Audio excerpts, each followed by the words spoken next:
Hello everybody, in this video we will learn how to calculate percentage in Excel.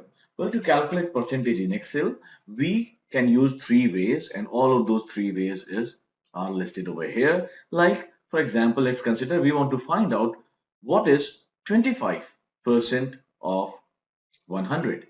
So what we would do is we would divide 25 by 100. So over here what we have done is we have divided is equal to 25 divided by 100. Now we get just 0.25. Now we need to then multiply it with 100 to get 25. So 25 is 25% of 100. Like I mentioned, this cell divided by this cell into 100.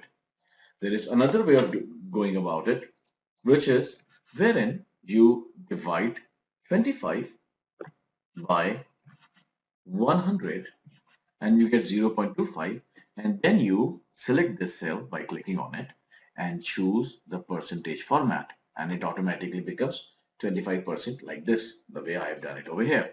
Like you divide this cell by this cell and then apply the percentage format.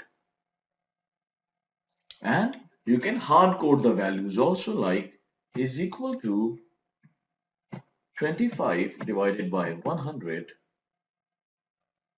Enter, you get 0.25 and then apply the percentage format. See, so very easy to find percentage in Excel. See you in the next video.